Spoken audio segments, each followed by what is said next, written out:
depends on you accepting what I have to share with you. Chapter 2. 7 months ago. I missed the call. Or multiple calls, I should say. 1 minute I'm learning about bedside manner and the current HIPAA guidelines, and the next I'm walking through the famed lavender fields in France, near where my mother grew up. In the distance, I see the house that I was raised in, and I try to walk toward it. But my legs won't work, and I collapse. I start to crawl, and as I do, the fields dry up and the color fades. I reach out for the house, but it is no use. My legs are concrete blocks. Suddenly, I hear a loud popping noise, and I'm jolted awake to Hannah making a contorted face at me, like she forgot how to read. This is not the first time she's jolted me out of deep REM sleep. You really should quit school and sell roses by the freeway exit. I'll love you no matter what you do, but this is killing you. Our kids are going to be holiday wrapping Ambien for you. Did Blur keep you up late last night again? Hannah said lovingly. Or as lovingly as someone who says that kind of thing can pass off. What makes people want to reproduce before they're financially ready? Or at least talk about it? I don't know why this pissed me off so much, but it did. I get it. Maybe 200 years ago, when your lifespan was 50 years and you didn't have student loans because you were a coal miner, to have babies at 23 fell halfway through your life. Or 500 to 600 years ago, to get your groove on earlier because your lifespan was 35 or 40 years. For all the romantics out there, Romeo and Juliet were 19 and 13, respectively. Just remember that.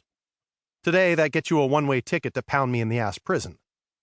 What really gets to me is my old girlfriends from the crew back in Georgetown undergrad with kids who like to complain to me about sleep. Try medical school. Sleep? Really? Sorry. We were in the middle of introductions, right? Hannah Dean Husker. Love of my life. Father died in a car accident a month before she was born, so her mother gave her his name to carry on. Dean, by the way, not Hannah. In case you were confused, insert head and toilet and flush. We share the same birthday, and every March 21st, I like to remind her that she was born an hour before me. They say women outlive men by 5 years on average, and it's this great mystery to scientists. Is it the physical labor? Is it genetics? Negative. It's self-defense. The ultimate passive aggressiveness. Scientists still can't figure out why people sometimes just spontaneously combust. The ME at the morgue should test the dearly departed for girlfriends, mistresses, and wives. I'm still waiting for the Nobel Committee to call. So, Blur is this underground alternative news source that my best friend Nerds Pierce, or as I call him, NP, is certifiably obsessed with. Why nerds? Children are creative, aren't they? When growing up, your best friend has been in Mensa since he was 11. What can you really do? I honestly wish there was a more creative story for you. I don't get what the big deal is with this guy. Personally, I've got better things to do than entertain insane theories of the world and government. Life can't be as psychotic as this guy babbles on about. When Blur gets his loud pastor sermon going, and NP's pupils grow wide like he just sat on a Pez dispenser filled with ecstasy, I feel like locking him and the TV in a sauna together and bringing over one of those witch doctors with a bone through his nose to detox the living room.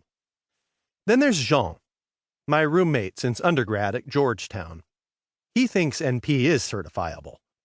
He comes from the wealthy Solex oil family overseas and is in Harvard Business School as one of your obligatory rich with a life forced upon him. Lucky for him, he somehow escaped pubescence with a personality and sense of humor to combat the douchebaggery of his predisposition.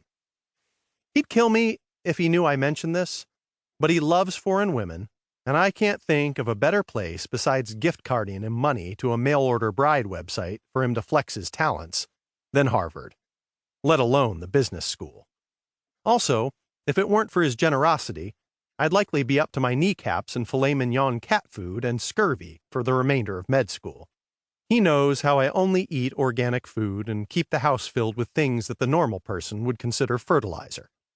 Basically, if karma exists, I have to be his serf in the afterlife. Back to NP. I can't bring myself to be too hard on this walking Ritalin clinical trial.